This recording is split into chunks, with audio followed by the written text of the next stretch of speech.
اس لیے جاگ کر پوری بات کو سننا ہے۔ تیسری بات میرے دوستو یہ ہے کہ عمل کی نیت سے بات کو سننا ہے، اس لیے کہ اللہ کی طرف سے داد و بخش کا جو نظام ہے وہ صرف آدمی کی نیت ہے۔ اسی لیے حدیث پاک میں فرمایا وَإِنَّمَا لِكُلِّ امْرِئٍ مَّا نَوَىٰ، اور آدمی کو وہ ملے گا جس کی اس نے نیت کیا۔ اگر آدمی عمل کی نیت کرے گا تو اللہ عمل کی توفیق دیں گے، اور اللہ توفیق دے کر آخرت کے اعتبار سے جنت میں اور اپنی رضا تک پہنچا دیں گے، اور دنیا میں حیات طیبہ تک پہنچا دیں گے توفیق کے راستے سے۔ دنیا بھی بنا دیں گے، آخرت بھی بنا دیں گے، لیکن اس کے لیے پہلی شرط جو ہے وہ ارادہ ہے کہ آدمی ارادہ کرے، نیت کرے عمل کی۔ تیسرا چیز جو ہے وہ عمل کی نیت سے بات کو سنے کہ مجھے عمل کرنا ہے، اس لیے کہ توفیق کے ملنے کے لیے دو شرطیں ہیں، ارادہ اور سعی، ارادہ اور کوشش۔ اسی لیے قرآن پاک میں اللہ جل شانہ فرماتے ہیں وَمَنْ كَانَ يُرِيدُ حَرْثَ الْآخِرَةِ نَزِدْ لَهُ فِي حَرْثِهِ، جو آخرت کی کھیتی کا ارادہ کرے اللہ فرماتے ہیں ہم اس کی کھیتی میں ترقی دیں گے، زیادہ توفیق دیں گے۔ اور جو آخرت کے کام کا ارادہ کرے اور اس کے لیے کوشش کرے یقین کے ساتھ، اللہ فرماتے ہیں کہ اس کی کوشش قابل قدر ہے۔ وہاں کوشش کا بڑھایا اللہ تعالیٰ نے کہ ارادہ بھی کرے اور کوشش کرے یقین کے ساتھ، تو اللہ تعالیٰ کے یہاں اس کی کوشش قابل قدر ہے۔ اللہ عمل کی توفیق دے دیں گے، جی چاہے تو نہ چاہے تو، اللہ سازگار ہو نہ سازگار ہو، ماحول مناسب ہو نامناسب ہو، ہر حال میں اللہ توفیق دیں گے عمل کی، نیت کی وجہ سے اور کوشش کی وجہ سے۔ اور کوشش اتنی کرنی ہے جتنی آدمی کے بس میں ہے، اس سے زیادہ کا کوئی مکلف نہیں ہے، جتنا بس میں ہے اتنی کوشش ہے۔ اگر کچھ بس میں ہے ہی نہیں ہے کرنے کے لیے، جان لگانے کے لیے بھی نہیں ہے، مال لگانے کے لیے بھی نہیں ہے، تو روئے گا تو بھی کام ہو جائے گا، کرنے والے کو بھی ملے گا، کم کرنے والے کو بھی ملے گا، زیادہ کرنے والے کو بھی ملے گا، کچھ نہیں ہے تو رونے والے کو ملے گا، روتے روتے کام ہو جائے گا۔ اس لیے عمل کی نیت سے بات کو سننا ہے۔ آخری بات میرے دوستو یہ ہے کہ اچھی بات سمجھ کر اچھی طرح اس کو کرتے ہوئے دنیا میں اپنے گھر سے لے کر عالم میں اور ساری انسانیت تک پہنچانے کی نیت سے بات کو سننا ہے۔ یہ دین کی بات کا حق ہے۔ حضور صلی اللہ علیہ وسلم کو اللہ تعالیٰ ارشاد فرما رہے ہیں یا ایھا الرسول بلغ ما انزل الیک من ربک، کہ ہمارے پیغمبر آپ کے پاس ہماری طرف سے جو پیغام آیا ہے، جو علم آیا ہے، اس کو آپ لوگوں کے پاس جو کا تو پہنچا دیجیے، پہنچانے کا حکم ہے۔ آپ نے پوری امت کو یہ حکم دیا ہے بلغوا عنی ولو آیا، میری طرف سے ایک بات تمہارے پاس پہنچ جائے تو آگے پہنچا دو۔ حجۃ الوداع میں آپ نے تمام حجاج سے فرمایا الا فلیبلغ منکم الشاہد الغائب، جو حاضر ہے جس نے بات کو سمجھا سنا ہے وہ غائبین تک پہنچا دے۔ اس لیے پورے عالم میں پہنچانے کی، انسانیت تک پہنچانے کی نیت کریں۔ اب پورے عالم میں اور انسانیت تک پہنچانے کا کیا راستہ ہے؟ دنیا میں تو کروڑوں لوگ ہیں، کہتے 800 کروڑ لوگ ہیں اور کئی سو دنیا میں ملک ہے، تو چھوٹی سی زندگی میں آدمی پوری دنیا میں ساری انسانیت تک کیسے جا سکتا ہے؟ تو پوری انسانیت تک اور عالم میں جانے کا راستہ یہ ہے کہ جہاں تک ہم جا سکتے ہیں اور جتنوں تک جا سکتے ہیں اپنی زندگی میں جانا، اور جہاں تک نہیں جا سکے یا جتنوں تک نہیں پہنچ سکے وہاں تک بات کو پہنچانے کے لیے کام کے آدمی بنا کر دنیا سے جانا، بہترین عملہ بنانا کام کا، یہ محنت کا صحیح رخ ہے۔ حضور صلی اللہ علیہ وسلم کو اللہ نے ایک بڑا کام لے کر دنیا میں بھیجا تھا۔ آپ کی محنت کا میدان پورا عالم ہے، ساری انسانیت ہے اور قیامت تک کا زمانہ ہے، اتنا بڑا کام ہے آپ کے ذمے، اور اتنے بڑے کام پر قابو پانے کے لیے آپ کو صرف 23 سال کا زمانہ دیا گیا۔ اتنا بڑا کام کتنے عرصے میں کرنا ہے؟ صرف 23 سال میں کرنا ہے۔ تو 23 سال میں آپ نے محنت کا کیا رخ اپنایا؟ آپ نے محنت کا رخ یہ اپنایا کہ نبوت کے ملنے کے بعد آپ کو 1 منٹ آرام نہیں ہے، کام ہی کام ہے۔ آپ کی صفات بتلائے گئے، دائم الفکرہ، متواصل الاحزان، لیس لہ راحہ، ہمیشہ آپ کو ایک فکر کھا رہا تھا، آپ ہمیشہ غمگین تھے اور آپ کو ایک منٹ کے لیے راحت نہیں تھی، آپ ہمیشہ کام میں تھے۔ اس انتھک محنت میں آپ نے صرف حجاز میں کام کیا 23 سال میں، آپ کا لمبا سفر تبوک کا ہے، آپ دنیا میں نہیں گئے، لیکن آپ نے انتھک محنت کرتے ہوئے اپنی زندگی میں بہترین کام کرنے والا عملہ بنایا، سوالات صحابہ بنائے آپ نے، کہ جو آپ کی زندگی کا نمونہ تھے، ان کا دن آپ کی رات جیسا تھا اور ان کی راتیں آپ کی رات جیسی تھی۔ اسی لیے صحابہ کا تعارف 2 جملوں میں ہوتا ہے، فرسان بالنہار و رہبان باللیل، بسام بالنہار و بکام باللیل۔ فرمایا صحابہ کون ہیں؟ فرمایا دین کے شہ سوار ہیں اور راتوں کے عبادت گزار ہیں، دین کو حشاش اللہ کے دین کا کام کرنے والے ہیں اور راتوں کو اللہ کے سامنے بہت زیادہ رونے والے ہیں۔ آپ کا دن رات صحابہ میں منتقل ہو گیا، آپ کا دن دعوت اور تعلیم کے لیے، آپ کو اللہ نے داعی اور معلم بنا کر کے بھیجا تھا، اس لیے دین کا بڑا حصہ دعوت اور تعلیم پر خرچ ہوتا تھا، لوگوں کی خدمت کر کے، راحت پہنچا کر کے، یہ آپ کا دین ہے۔ اور آپ کی رات کا بڑا حصہ اللہ کے سامنے نماز میں، دعا میں، آہوزاری میں لگتا تھا، یہاں تک کہ آپ کے سینے سے ایسی آواز آتی تھی رونے کی جیسے ہنڈیا کے ابلنے کی آواز آتی ہے، ہنڈیا ابلتی ہے تو کھٹ کھٹ کرتی ہے نا، ایسی آواز آتی تھی آپ کے سینے سے رونے کی۔ یہ آپ کا دن ہے اور یہ آپ کی رات ہے، اور یہی 2 چیزیں آپ کے مجمع میں منتقل ہوئی۔ پھر صحابہ نے تابعین کو بنایا، لاکھوں تابعین، اور تابعین نے تابعین کا عملہ بنایا۔ پھر اس کے بعد اولیاء اللہ کا سلسلہ چلا، ایک ولی کے ہاتھوں لاکھوں آدمی بنے۔ حضرت خواجہ معین الدین چشتی اجمیری رحمۃ اللہ علیہ نے اجمیر سے ڈھاکہ کا سفر کیا، جس میں 90 لاکھ لوگ ایمان میں داخل ہوئے۔ یہ سلسلہ اللہ نے چلایا۔ پھر اللہ نے محنت کا وہ روح عطا فرمایا جو حضور صلی اللہ علیہ وسلم کے زمانے کے بہت زیادہ قریب ہے، دعوت اور تبلیغ کی محنت کے راستے سے۔ آپ کے زمانے میں کام کا یہ رخ تھا کہ سارے ایمان والے اپنے دین کے بارے میں فکر مند تھے، سارے ایمان والے، چاہے کسان ہو، مزدور ہو، جوان ہو، بوڑھا ہو، مالدار ہو، غریب ہو، مرد ہو، عورت ہو، ہر ایک اپنے دین کے بارے میں فکر دے کہ دین ہمارا ہے، یہ محفوظ ہونا چاہیے اور یہ بڑھنا چاہیے اور یہ پھیلنا اور پھولنا چاہیے۔ ہر ایک کا ایک ہی جذبہ تھا کہ دین محفوظ رہنا چاہیے، پھلنا پھولنا چاہیے۔ اس لیے ہر ایمان والا اپنے دین کے بارے میں فکر مند بھی تھا، اپنے دین کا کام کرنے والا بھی تھا۔ اسی لیے آج کے زمانے میں کام کا رخ یہ تھا کہ کوئی بھی تقاضا دین کا آ جاتا تھا تو نماز کے عنوان پر ان کو جمع کر دیا جاتا تھا، مسجد میں ان کے سامنے تقاضا رکھ دیا جاتا۔ اب اس مجمع میں کچھ لوگ وہ تھے جن کے پاس سواری بھی ہے، توشہ بھی ہے، تقاضا پورا کرنے کے لیے، جانے کے لیے۔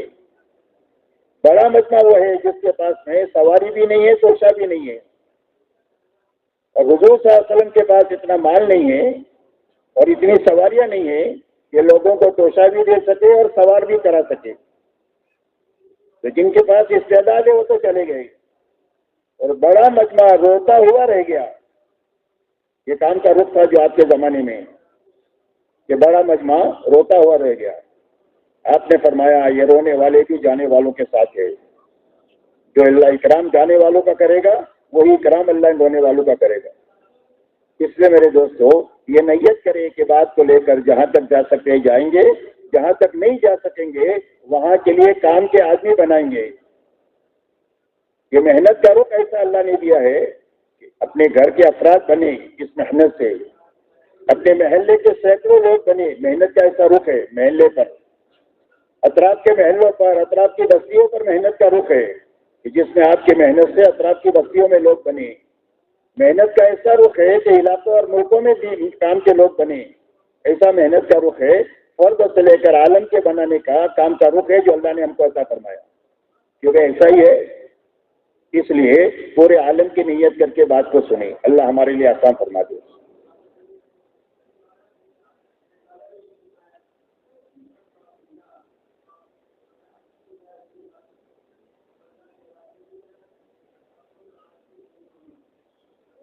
میرے محترم بزرگوں دوستو، سمجھنے کی بات یہ ہے کہ اللہ تعالیٰ نے مہربانی فرما کر ہمیں ایک بڑے کام کے ساتھ نسبت عطا فرمائی ہے۔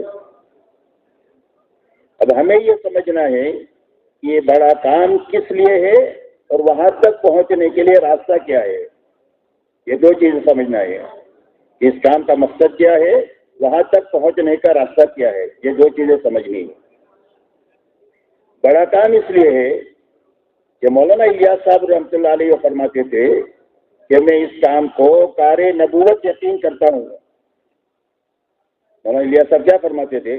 جن سے اللہ نے اس کام کو شروع فرمایا، ان کے رونے پر، دھونے پر، ان کی فکر پر، بے قراری پر، بے چینی پر راتوں رات سو نہیں سکتے تھے، اس لیے رات کو یہ شعر پڑھتے تھے، کسی کی شب وصل سوتے کٹے، کسی کی شب ہجر ہوتے کٹے، الہی میری شب کے سین سوتے کٹے نہ روتے کٹے، کہ نیند سے بھی نہیں آتی ہے اور رات پوری بھی نہیں ہو رہی ہے، اتنی بے چینی تھی۔ اس بے چینی کے نتیجے میں اللہ نے یہ کام کا رخ ان کو سجایا اور ایسے سنگین حالات میں سجایا کہ دین اور دیندار انتہائی خطرے میں تھے اس وقت میں جس وقت میں کام شروع ہوا۔ پوری دنیا اسلام اور مسلمان کے خلاف متحد ہو چکی تھی۔ جو طاقت ایمان والوں کو اور ایمان والوں کو اور ایمان کو جوڑنے والی تھی اس کا خاتمہ ہو چکا تھا اور چاروں طرف مایوسی کے حالات تھے۔ بڑے بڑے لوگ کہتے تھے اب کیا ہوگا، اب کیا ہوگا۔ اسی لیے مولانا تھانوی رحمۃ اللہ علیہ نے دعوت کے کام کو دیکھ کر یہ فرمایا کہ مولانا الیاس صاحب نے تو یاس کو آس سے بدل دیا۔ کس سے بدل دیا؟ یاس کو مولا الیاس نے آس سے بدل دیا۔ اس لیے مایوسی کے حالات پہ اللہ نے یہ کام عطا فرمایا۔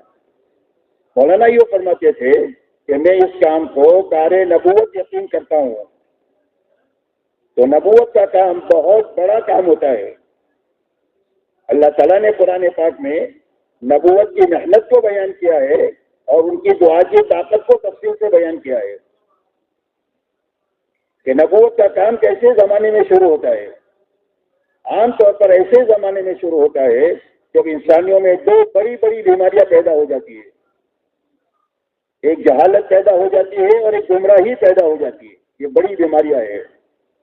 تو انسان جاہل ہو جائے کہ اللہ کی پہچان سے، نبی کی پہچان سے، آخرت کی پہچان سے، اللہ کو راضی کرنے کے طریقے سے جاہل ہو جائے، اسی کو جہالت کہتے ہیں۔ اور گمراہی جو ہے اس کو کہتے ہیں کہ اللہ تک پہنچنے کا راستہ ہی معلوم نہ ہو جائے، گم ہو جائے۔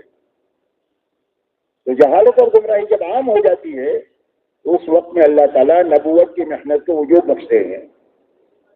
اور یہ جہالت اور گمراہی کو چلانے والے ایسے لوگ ہوتے ہیں جو دنیا میں سب سے بڑے سرغنے ہوتے ہیں۔ کسی کے پاس ملک کی طاقت ہوتی ہے، کسی کے پاس مال کی طاقت ہوتی ہے، کسی کے پاس اکثریت کی طاقت ہوتی ہے، کبھی کسی کے پاس جسمانی قوت کا نقشہ ہوتا ہے۔ غرض یہ کہ نقشوں کے اور مالکوں کے وہ زمانے میں اللہ تعالیٰ نبوت کی محنت کو وجود بخشے ہیں۔ اس لیے قرآن میں اللہ نے نبوت کی محنت کی طاقت کو بنایا ہے کہ سارے نقشوں کو ہم نے اس کے مقابلے میں توڑ کے رکھ دیا ہے، اس لیے کہ نبوت کی محنت کے ساتھ صحیح ہو جائے، پوری ہو جائے تو اللہ اپنی تمام تر قدرت اور خزانوں کے ساتھ اس کے ساتھ ہوتے ہیں۔ داعی کے ساتھ اور دعوت کی محنت کے ساتھ شرط یہ ہے کہ صحیح ہو جائے، پوری ہو جائے تو اللہ اپنے تمام تر خزانوں اور قدرت کے ساتھ، داعی کے ساتھ اور دعوت کے ساتھ ہوتے ہیں۔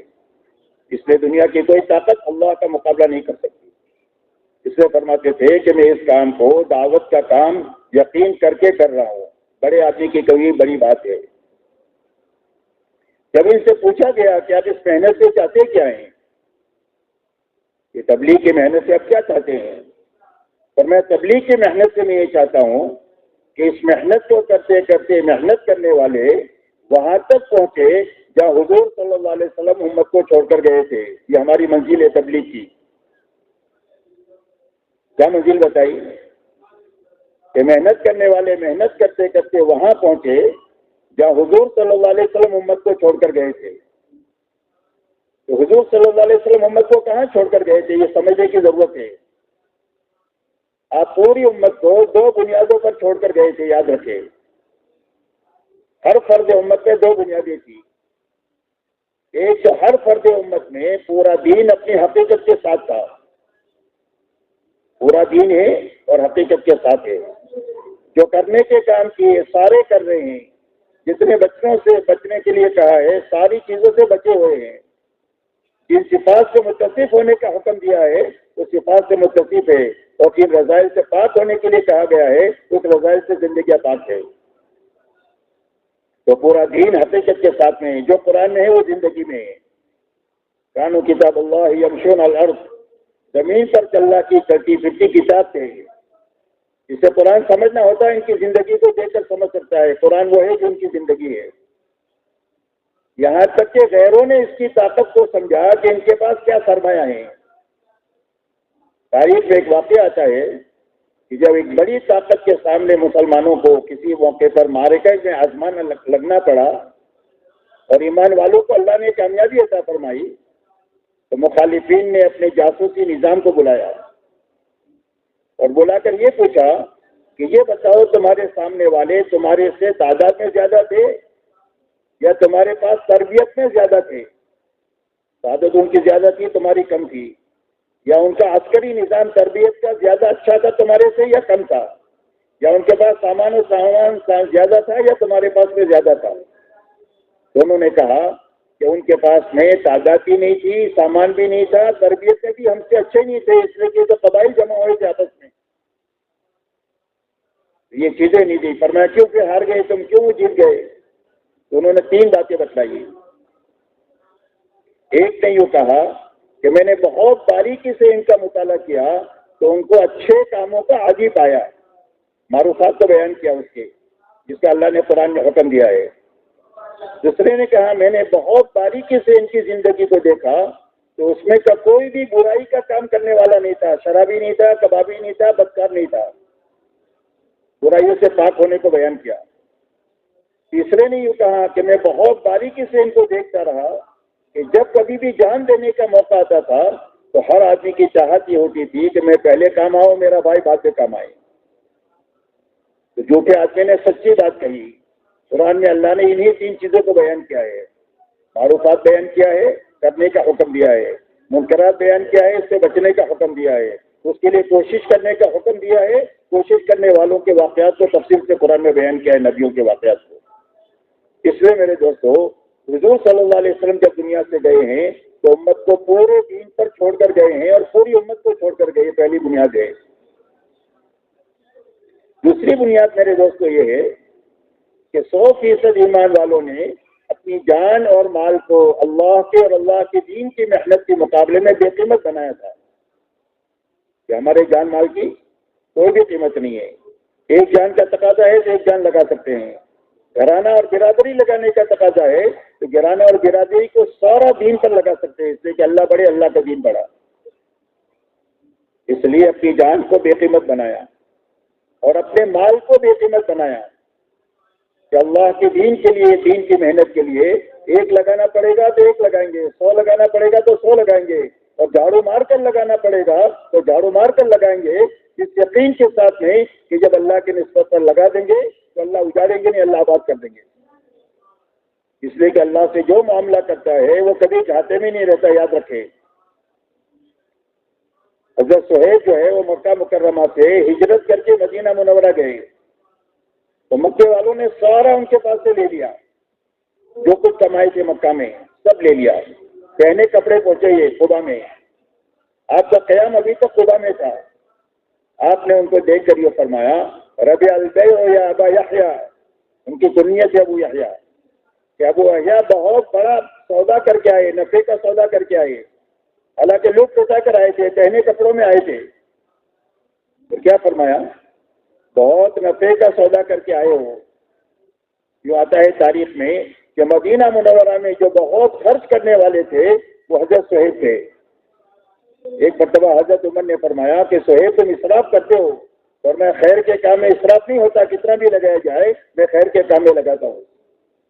اللہ نے اتنا دیا، اس لیے کہ اللہ سے جو معاملہ کرے گا اللہ اس کو کبھی بھی گھاٹے میں نہیں رکھیں گے، اللہ کبھی اس کو اجڑ نہیں دیں گے. اللہ سے بڑا کوئی غیرت مند نہیں ہو سکتا کہ اللہ کے نام پر آدمی طے کرے لگانا مٹنا اور اللہ اس کا جوڑ دے، یہ کبھی نہیں ہو سکتا. اس لیے میرے دوستو جان اور مال کو بے قیمت بنایا تھا اللہ کے اور اللہ کے دین کی محنت کے مقابلے میں. کہ جب کبھی بھی اللہ کے دین کا تقاضا ہوگا یا دین کی محنت کا تقاضا ہوگا، جی چاہیے کو چھوڑیں گے توڑیں گے، اپنی دنیاوی تقاضوں کو آگے پیچھے کریں گے، اس لیے کہ اللہ بڑھے اور اللہ کا دین بڑھا۔ ان دو بنیادوں پر آپ نے امت کو چھوڑا تھا، اور یہ دو بنیادیں میرے دوستوں اتنی طاقتور ہے کہ جس زمانے میں ایک معتدی مجمع میں یہ دو بنیادیں زندہ ہو جائے، اللہ اس مجمع سے وہ کام لیں گے جو کام اللہ نے صحابہ سے لیا۔ اللہ کی یہی سنت ہے قیامت تک کے لیے، اس لیے کہ نبوت ختم ہو گئی ہے، اب کوئی نبی نہیں بن سکتا، لیکن نبوت کی محنت کی طاقت قیامت تک کے لیے ہے کہ جب جب نبی کی محنت صحیح طریقے سے ہوگی، پوری طریقے سے ہوگی، اور اس سے ایک مجمع تیار ہوگا جس سے یہ بنیادیں زندہ ہوگی، تو اللہ اس مجمع سے وہ کام لیں گے جو اللہ نے صحابہ سے کام لیا۔ اگر یہ تھوڑے ہوں گے تو اللہ اپنے لشکروں کو ان کے ساتھ کر کے زیادہ کر دیں گے، اور اللہ کے لشکر کتنے ہیں؟ وما یعلم جنود ربک الا ہو، تمہارے رب کے لشکر کو اللہ کے سوا کوئی نہیں جانتا کہ کتنے لشکر ہے اللہ کے۔ مدد کریں گے تو کس راستے سے کریں گے، اور پکڑ کریں گے تو کس راستے سے پکڑیں گے۔ پکڑنے کے لامحدود اسباب ہے اور مدد کے بھی لامحدود اسباب ہے۔ اس لیے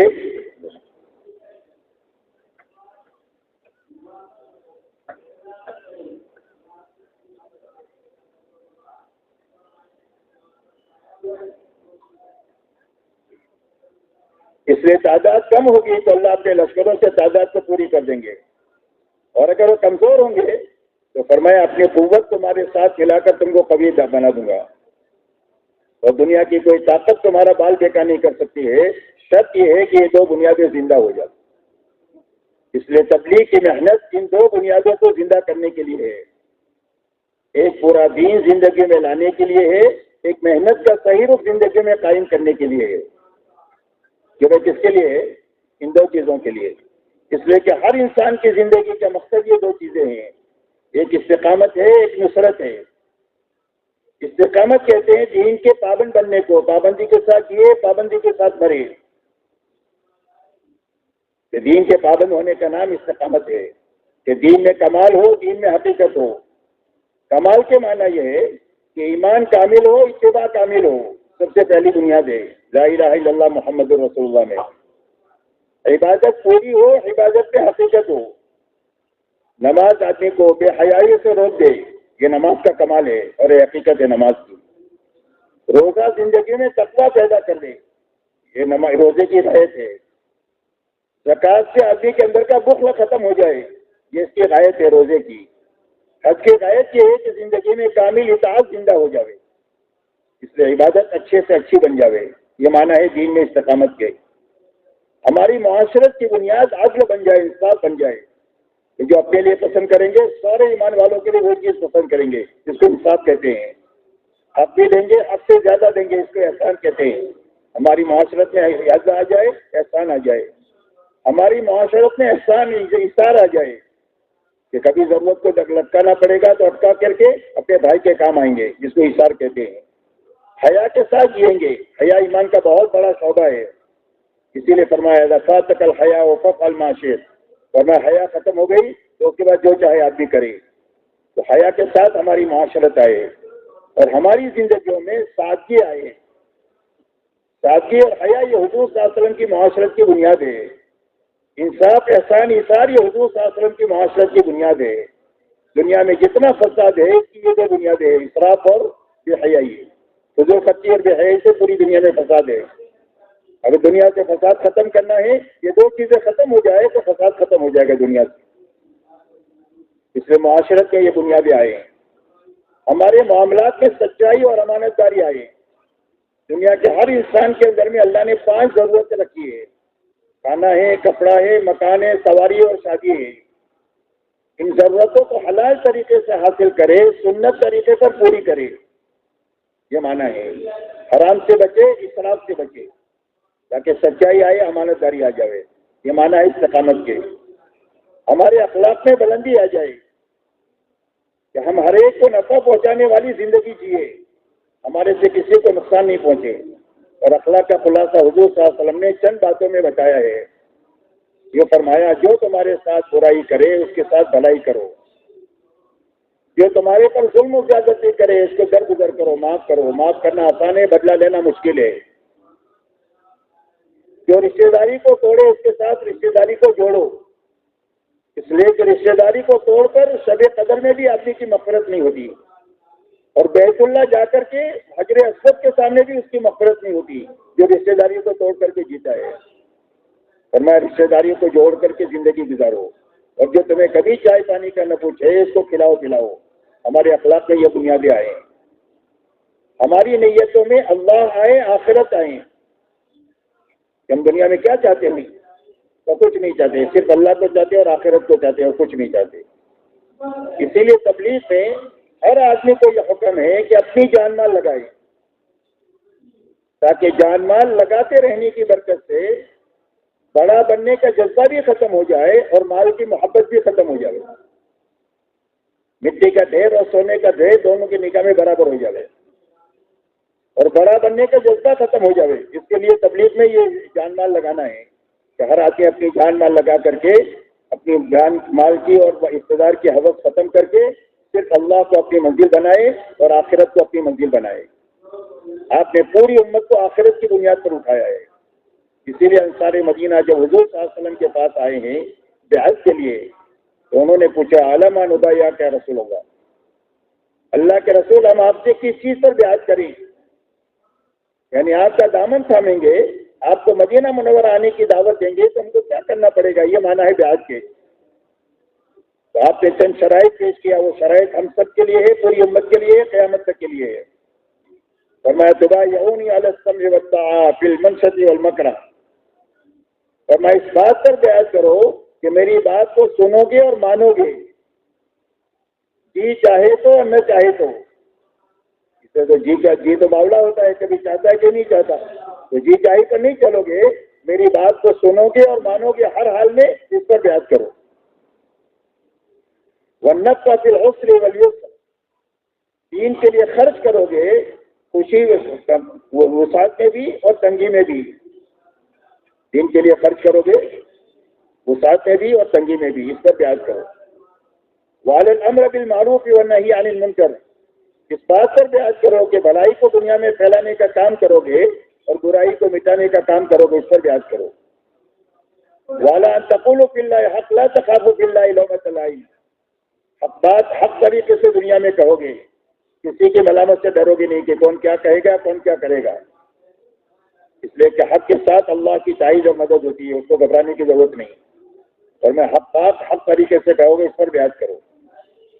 وَعَلَىٰ أَن تَمْنَعُونِي كَمَا تَمْنَعُونَ أَنفُسَكُمْ وَأَوْلَادَكُمْ وَأَزْوَاجَكُمْ، اور جب میں تمہاری دعوت پر مدینہ منور آ جاؤں تو اس وقت میں پورا عالم تمہارے مقابلے پر کھڑا ہو جائے گا اور تمہارے بہت شرفاء قتل کیے جائیں گے، تمہاری عورتیں بیوہ ہو جائے گی، تمہارے بچے یتیم ہو گئے، پوری دنیا تمہارے مقابلے پر آئے گی، تو میری حفاظت کے لیے وہ تمام وسائل اختیار کرو گے جن وسائل سے تم اپنی اپنے عورتوں اور بچوں کی حفاظت کرتے ہو۔ ایک صحابی نے فرمایا کہ اللہ کے رسول اگر یہ ہم ساتھ کر لیں تو ملے گا کیا؟ حالانکہ آپ کے علم میں یہ بات تھی کہ اس محنت کا انجام یہ ہے کہ بڑی بڑی حکومتیں زیر ہوگی۔ اسی لیے سراقہ کو آپ نے ہجرت کے موقع پر بے بسی میں یہ فرمایا کہ سراقہ تمہارا کیا حال ہوگا جب اسرا کے کنگن تمہارے ہاتھ میں ہوں گے۔ کیا بشارت صاحب کو معلوم ہے کہ محنت کا انجام کیا ہے؟ حبیب حاتم سے کہا کہ کسرا ابن ہرمز فتح ہوگا، اس کے فتح کرنے والے تم بھی ہوں گے، اور لڑکی ثناء یمن سے مکہ مدینہ آئے گی تو اس کی طرف آنکھ اٹھا کر کے دیکھنے والا نہیں ہوگا، اور یہ مدینہ جہاں تم کو بھوکے لوگ نظر آ رہے ہیں، کمزور نظر آ رہے ہیں، ایک دن اللہ ایسا آئے گا کہ اس میں کوئی بھی زکات دینے والا نہیں ہوگا، سارے زکات کے دینے والے ہوں گے۔ یہ آپ کے علم میں بات تھی، لیکن آپ نے امت کو ملک و مال کی بنیاد پر نہیں اٹھایا، آپ نے اس بنیاد پر اٹھایا کہ اگر تم یہ کام کر لو گے تو اللہ تمہیں جنت دے دیں گے۔ صحابہ نے انصار نے کہا کہ سستا سودا ہے، جنت ملتی ہے اور اس کے لیے سب کچھ کرنا پڑتا ہے تو ہم اس کے لیے تیار ہیں، اس لیے کہ آپ اور سارے صحابہ جانتے تھے کہ جس کی آخرت بنے گی یقینی طور پر اس کی دنیا بنے گی،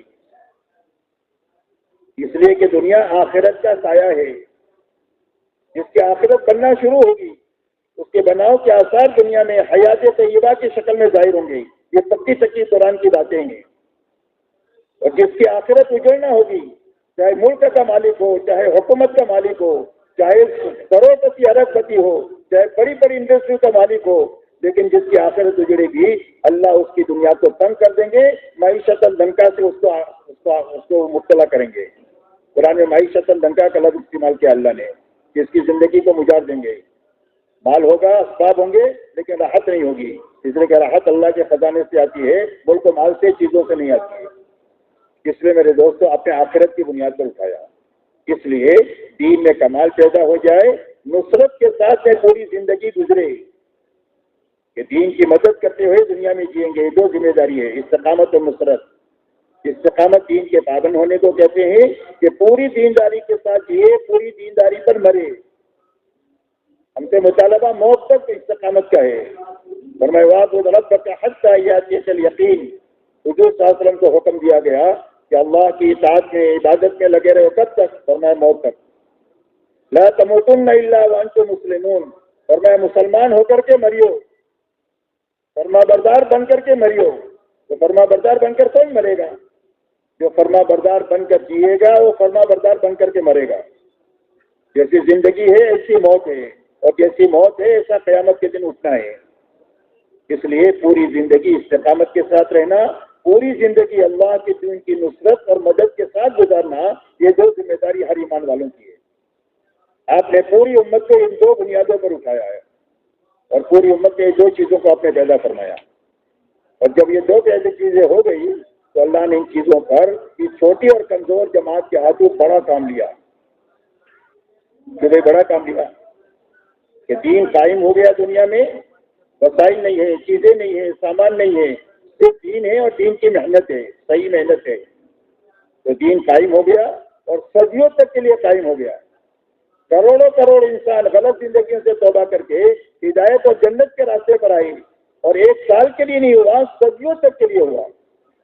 کہ صدیوں تک آپ کو باہر ملے گی۔ اتنا بڑا کام ایک کمزور اور چھوٹی جماعت کے ہاتھوں جو ہوا، اس کی یہ دو بنیادیں ہیں، ایک دین ہے اور دوسری محنت کی صحیح شکل ہے، جس کی بنیاد پر اتنا بڑا کام دنیا میں ہوا۔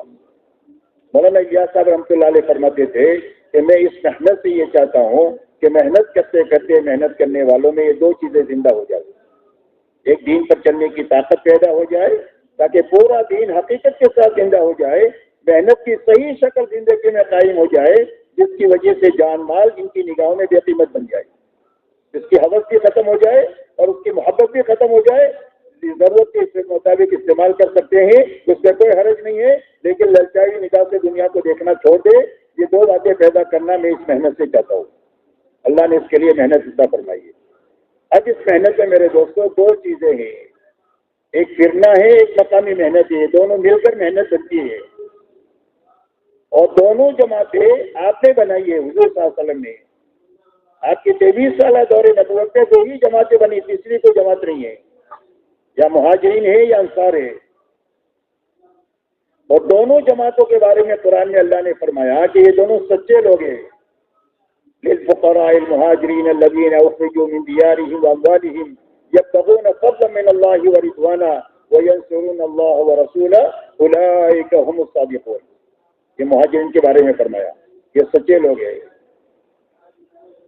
ہم انصار کے بارے میں فرمایا انما المؤمنون الذين امنوا بالله ورسوله ثم لم يرتابوا وجاهدوا باموالهم وانفسهم في سبيل الله اولئك هم الصادقون۔ یہ دو جماعتیں سچی ہیں، اور پوری امت کو قیامت تک کے لیے حکم ہے قرآن میں، یا ایھا الذین آمنوا اتقوا اللہ وکونوا مع الصادقین۔ یہ تو میرے پاس بیٹھ کر سو گئے تھے، میں نے کہا نا کہ گھٹنے میں ہاتھ نہیں ڈالنا نہیں سو جاؤ گے، یہ سونے کی نیت ہوتی ہے، آپ اس طرح نہ چاہتے ہوئے سو جاتا ہے، اس کے لیے گھٹنے جس سے لگائے ایسا ایسا اس کو چھوڑ دو تاکہ نیند نہیں آئے۔ اللہ خوش رکھے آپ کو۔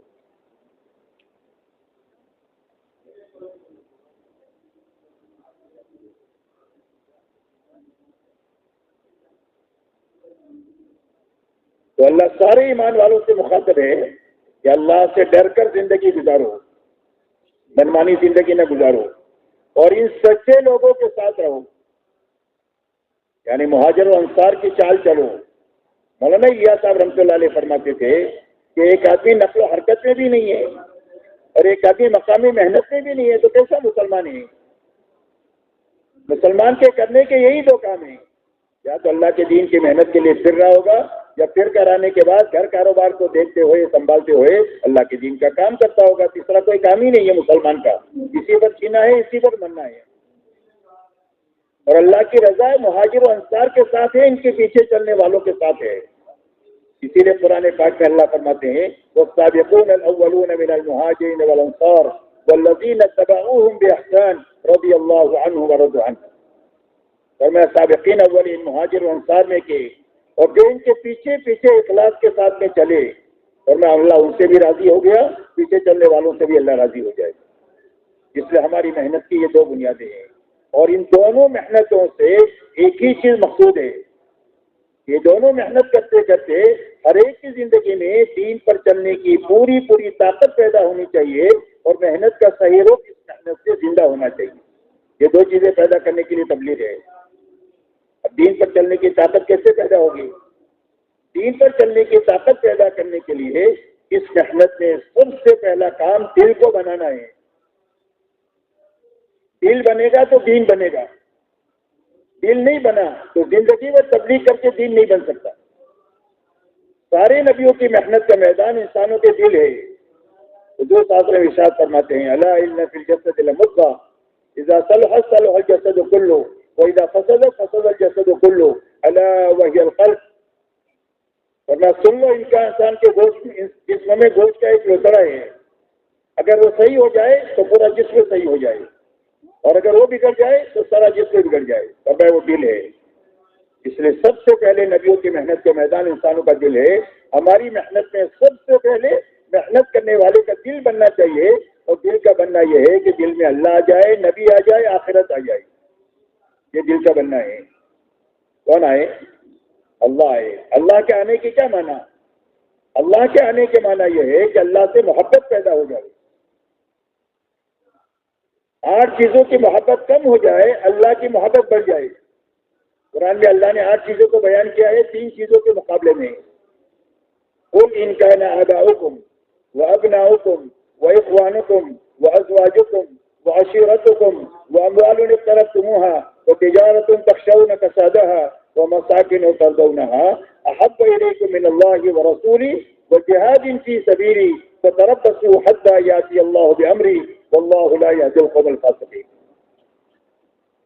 اللہ جل شانہ فرماتے ہیں اگر تمہارے باپ, تمہارے بیٹے, تمہارے بھائی, تمہاری بیوی, تمہاری برادری, تمہاری تجارت, تمہارے مکانات اور تمہارا مال, یہ 8 چیزیں گنائی ہے, اگر زیادہ پسند ہے تم کو اللہ سے اور اللہ کے نبی سے اور اللہ کے دین کے کام سے, تو فرمایا اللہ کے عذاب کا انتظار کرو, اور اللہ فاسق قوم کو کبھی منزل مقصود تک نہیں پہنچا دے. اس سے فسق سے نکلنے کا راستہ یہ ہے کہ اللہ کی اور اللہ کے نبی کی اور اللہ کے دین کی محبت ساری 8 چیزوں سے بڑی ہوئی ہونا چاہیے. بھلے 1% بڑھ جائے گی تو کام ہو جائے گا. ان 50% ان 8 چیزوں کی محبت ہو, 51% اللہ کی محبت ہو جائے تو کام ہو جائے گا. نبی کی محبت ہو جائے, دین کے کام کی محبت ہو جائے تو کام ہو جائے گا. بات سمجھ میں آ رہی بھائی؟ اس لیے میرے دوستوں سب سے پہلے دل میں توحید آ جائے کہ اللہ ایک ہے, وہی کرنے والے, ان سے محبت ہو جائے. اس لیے کہ جو کوئی نعمتیں ہمارے پاس ہے وہ صرف اللہ کی دی ہوئی ہے. قرآن پاک میں اللہ فرماتے ہیں وما بکم من نعمت فمن اللہ. اور میں جو نعمت تمہارے پاس میں ہے وہ صرف اللہ ہی کی طرف سے دی ہوئی ہے, اور کسی کی وجہ سے کچھ نہیں ہے. اللہ ہی کی نعمتیں ہیں, تو اس کا حق یہ ہے کہ اس سے محبت کی جائے. جب اللہ سے محبت ہو جائے گی تو اطاعت زندہ ہو جائے گی. عربی کا مقولہ ہے فإن المحب لمن يحب مطيع. جس سے محبت ہو جاتی ہے آدمی اس کا فرما بردار بن جاتا ہے. تو اللہ سے محبت ہو جائے تاکہ اطاعت زندہ ہو جائے.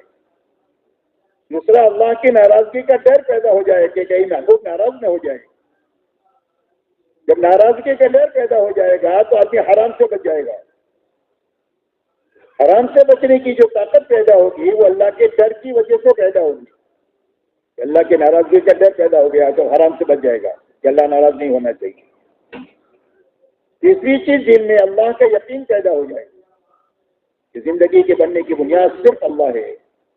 زندگی اللہ کے بنانے سے بنے گی, اللہ کے اجاڑنے سے اجڑے گی, تاکہ ہر حال میں حکم پورا کرنے کی طاقت جو ملے گی وہ یقین کی طاقت سے ملے گی, جس کو استقامت کہتے ہیں. اس لیے یہ 3 باتیں پیدا ہو جائے. محبت پیدا ہو جائے، ناراضگی کا ڈر پیدا ہو جائے، اللہ سے اللہ کا یقین پیدا ہو جائے کہ سب کو ناراض کر سکتے ہیں، اللہ کو ناراض نہیں کر سکتے، سب کو چھوڑ سکتے ہیں، اللہ کو نہیں چھوڑ سکتے۔ اتنا اللہ سے تعلق پیدا ہو جائے۔ تبلیغ کی محنت سب سے پہلے دل میں یہ بات پیدا کرنے کے لیے ہے، جس کے بغیر دین میں کمال نہیں آ سکتا ہے، حقیقت نہیں آ سکتی۔ دوسری بنیاد میرے دوستو یہ ہے کہ ہمارے دلوں کا رخ اللہ کے حکموں کی طرف ہو جائے، کہ اللہ کے حکموں سے محبت ہو جائے، اللہ کے حکموں کی عظمت دل میں آ جائے، حکموں سے زندگی کے بننے کا یقین آ جائے کہ زندگی کس کی بنے گی، کہ جو حکم پورا کرے گا اس کی زندگی بن جائے گی۔ تو ہمارے دلوں کا رخ اللہ کے حکموں کی طرف ہو جائے کہ مال کے اقتدار کے بڑے بڑے نقشوں کو توڑ چھوڑ سکتے ہیں، اللہ کے حکم کو نہیں توڑ سکتے۔ اللہ بڑے اور اللہ کا حکم بڑا۔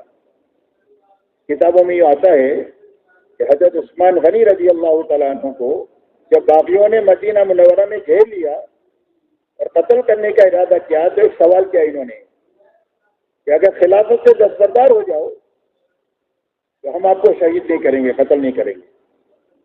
تو حضرت عثمان نے یہ فرمایا کہ حضور صلی اللہ علیہ وسلم نے مجھ سے ایک بات فرمائی تھی کہ عثمان، اللہ تجھے ایک لباس پہنائیں گے، لوگ اس لباس کو اتارنے کی مانگ کریں گے تو اس کو اتارنا نہیں، اور وہ خلافت کا لباس ہے تو میں شہید ہو سکتا ہوں لیکن حضور صلی اللہ علیہ وسلم کی بات کو توڑ چھوڑ نہیں سکتا۔ اندلس کے بادشاہوں میں ایک بادشاہ گزرا ہے منذر نام کا، اس کے شہزادوں نے ایک رعیت کے آدمی کو مار دیا، تو بڑے آدمی تھا تو لوگوں نے کچھ دے دلا کر بیچارے کا منہ بند کر دیا۔ بادشاہ کو معلوم ہوا کہ شہزادے نے شہزادگی کے زوم میں رعیت کے ایک آدمی کو مار دیا ہے اور کچھ دے دلا کر اس کا منہ بند کر دیا ہے، تو اس نے دربار عام بلایا اور بلایا کہ میں اپنے حکومت کے زمانے میں شریعت کے خلاف کوئی کام نہیں کر سکتا ہوں کہ شہزادے رعیت کو مارتے رہیں اور میں برداشت کرتا رہوں، منہ دے کر کے پیسے ان کا منہ بند کرتے رہیں، میں اس کو برداشت نہیں کر سکتا ہوں، جس کا قصاص لیا جائے گا اور اس کے مقابلے میں اس کے شہزادے کو قتل کیا جائے گا، اس کا بیٹا۔ اور یوں کہا کہ میں جانتا ہوں کہ اس لڑکے سے مجھے اتنی محبت ہے کہ وہ قصاص میں مارا جائے گا، اس کے چند دنوں کے بعد میں خود بھی مر جاؤں گا، میں اس کی جدائی برداشت نہیں کر سکتا ہوں، لیکن میں شریعت کے حکم کو نہیں توڑ سکتا۔ اس سے میرے دوستو اللہ بڑے، اللہ کا حکم بڑا، دلوں کا رخ اللہ کے حکموں کی طرف ہو جائے، اس کے لیے تبلیغ ہے۔ ہمارے دلوں کا رخ آخرت کی طرف ہو جائے کہ ہم دنیا کی راحت کو قربان کر سکتے ہیں، دنیا کے نقصان کو برداشت کر سکتے ہیں، آخرت کے نقصان کو برداشت نہیں کر سکتے، آخرت کی راحت کو قربان نہیں کر سکتے۔ یہ ہمارے دلوں کا رخ آخرت کی طرف ہو جائے کہ ہر وقت میں ہمارا یہ دھیان پیدا ہو کہ میرے کسی عمل سے میری آخرت خراب نہیں ہونی چاہیے۔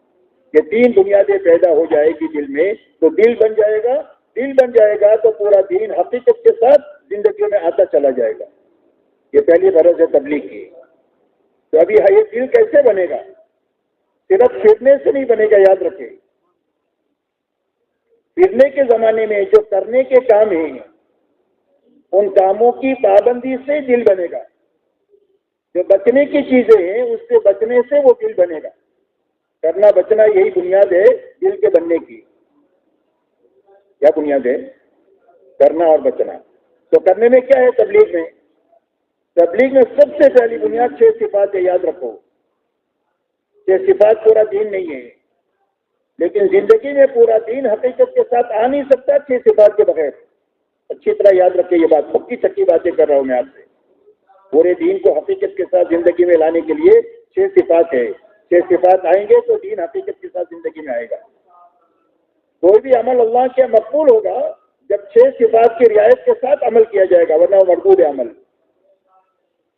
امت جن اختلافات کا شکار ہو گئی ہے وہ جوڑ نہیں سکتی ہے 6 صفات کے بغیر۔ یہ پوری امت کو جوڑنے کی صفات ہے۔ اس میں 5 صفات دین سے متعلق ہے، 6 نمبر محنت سے متعلق ہے۔ یہ دونوں زندگیوں میں آنے کے لیے 6 صفات ہے، اور 6 صفات کو زندگی میں لانے کے لیے 4 اعمال نبوت ہے، اعمال تربیت ہے، اعمال ہدایت ہے، جس میں دعوت ہے، تعلیم ہے، ذکر عبادت ہے، خدمت اور اخلاق ہے۔ ہر عمل کی انفرادی شکل بھی ہے، اجتماعی شکل بھی ہے۔ اس کو آپ کو روانگی میں اس کو اچھی طرح سمجھنا، میں اس تفصیل میں نہیں جا سکتا، صرف اجمالی بات کر رہا ہوں۔ یہ چاروں اعمال کی انفرادی شکل بھی ہے، اجتماعی شکل بھی ہے، اور یہ روز کرنے کے کام ہیں پابندی کے ساتھ۔ انفرادی اعمال بھی کرنے کے ہیں، اجتماعی اعمال بھی کرنے کے ہیں۔ اللہ والے فرماتے ہیں کہ اجتماعی عمل سے آدمی کی تربیت ہوگی، یعنی آدمی بنے گا، تربیت کے معنی یہ ہے، اور انفرادی اعمال کے پابند سے آدمی کی استقامت آئے گی، یعنی جمے گا، اور جو بنے گا اور جمے گا اللہ اس سے قبولیت کے ساتھ کام لیں گے۔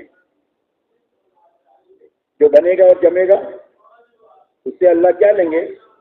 کام لیں گے، اور قبولیت کے ساتھ لیں گے، یہ اصل ہے۔ ورنہ جہاں تک دین کی تائید کا کام ہے اللہ فاسق اور فاجر سے بھی لے لیتے ہیں، اس کو ملے گا کچھ نہیں۔ اس لیے کہ ساری دنیا اللہ کے لشکر ہے، اللہ جس سے چاہے کام لے لے، ہوا سے لے لے، پانی سے لے لے، آگ سے لے لے، فرشتوں سے لے لے، جس سے چاہے لے لے، اس لیے کہ سارے اللہ کے لشکر ہے۔ کتاب میں ایک واقعہ آتا ہے کہ احد میں ایک آدمی نے ایمان والوں کے ساتھ مل کر 10 آدمیوں کو بے ایمانوں کو قتل کیا۔ پورے میدان میں واہ واہ ہو گیا اس کے نام کی، کزمان کزمان کزمان کزمان، یہ ہو گیا۔ آپ کے کانوں تک بات گئی تو آپ نے فرمایا کہ وہ تو جہنمی ہے، اور تھوڑی دیر کے بعد اس کو زخم لگا، برداشت نہیں ہوا تو اپنا خنجر پیٹ پہ ڈھو کر حرامات توڑ کر جہنم میں چلا گیا۔ اس لیے کام کا ہونا اصل نہیں ہے، قبولیت کے ساتھ رہنا اصل ہے، اور اس کے لیے شرط استقامت ہے اور تربیت ہے، بناؤ ہے اور جماؤ ہے، جس کے لیے یہ اعمال نبوت ہے اور اعمال تربیت ہے۔ انفرادی اجتماعی طور پر دونوں کی پابندی کے ساتھ ہر دن اس محنت میں چلنا، مقام پر بھی چلنا اور خروج میں بھی چلنا، دونوں جگہ جو اعمال ہے اس کی پابندی کے ساتھ کرنا۔ اس لیے کہ میرے دوستو،